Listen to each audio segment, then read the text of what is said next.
Welcome back to Behavior Shift. Today we're going to dig into a concept that's actually pretty well known in behavioral science, but it's also one that's still wildly misunderstood in how it actually shows up and affects us in real life.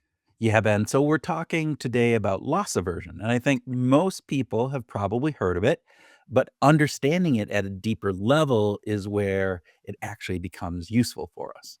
All right, so Kurt, level set us here. What exactly is loss aversion? Yeah. So the basic idea comes from the work of Danny Kahneman and Amos Tversky back from the 1970s.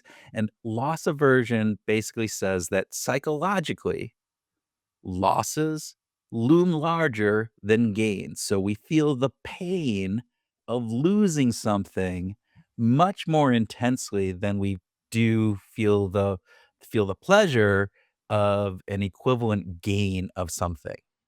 So, for example, losing $100 hurts more than winning $100 feels good, essentially. Yes, exactly. And it's not just a little bit more, Ben. It's roughly twice as much. At least that's what the research points to. So emotionally, the imbalance has huge implications for how we make decisions.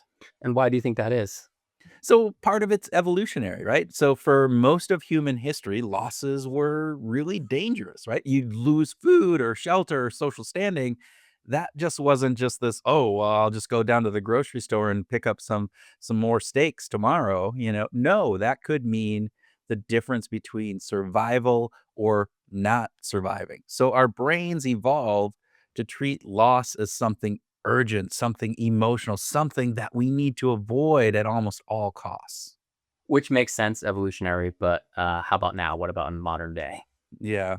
Well, in modern life, that same wiring can work against us. Now, that's not always the case, right? It can work for us as well, but oftentimes loss aversion can show up and it can derail us from doing things that are really good for us. So we can avoid selling a bad investment because we don't want to lock in on that loss. And we'll talk about that a lot more in the next episode. Then another thing, like we stay in jobs or we stay in relationships that we don't love because, well, giving them up feels worse than the potential upside of change. It's like I'm losing something, even though what I could gain would be better, right? And we also overvalue certainty, even when it's a smart risk to take, but it's an uncertain outcome, but we know that the likelihood of that is going to be good. Loss aversion acts on us and says, better not take that. You risk losing other things, even when it's probably the better bet to make. Mhm. So loss aversion can make us overly cautious. Yeah. Yeah. It can shrink our world, right? I think that's a good way of thinking about it.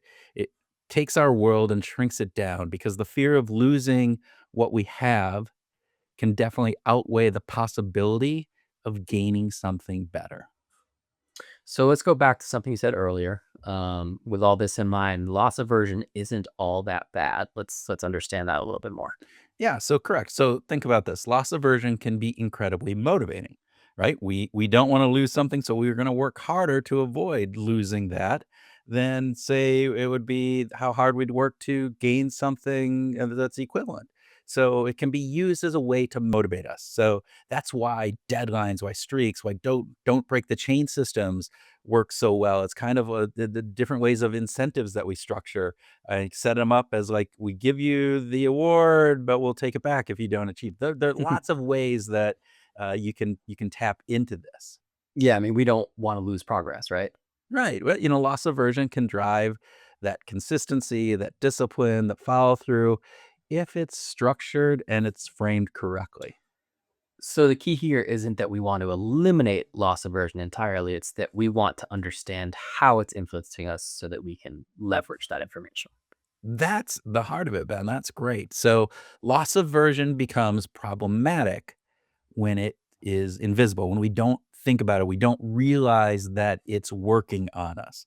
So what we need to do is we need to, overcome that. We need to realize that the fear of loss is driving this decision and that we can sometimes mistake that what is really a fear of loss as prudence or logic. Yeah.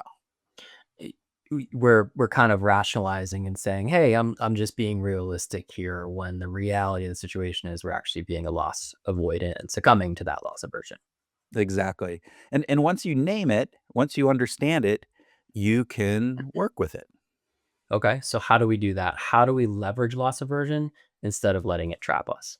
All right. So a few different ways we can think about it. First, we can reframe the loss, making sure we understand exactly what it is that we're losing.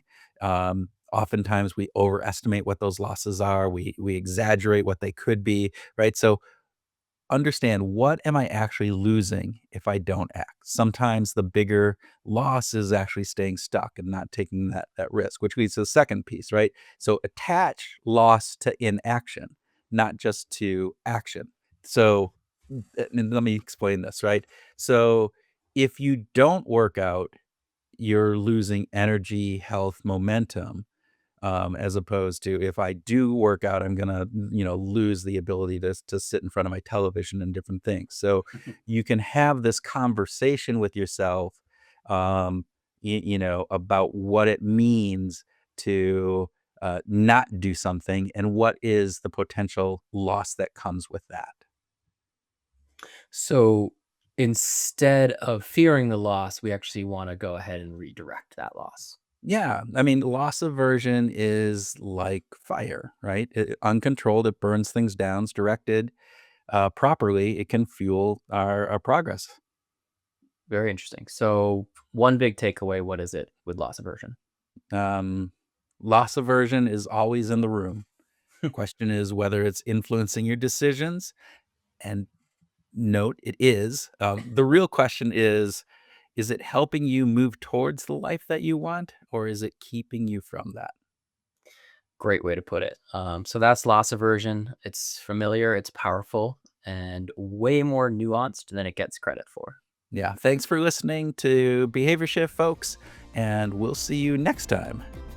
And remember, sometimes the biggest risk is actually avoiding loss altogether.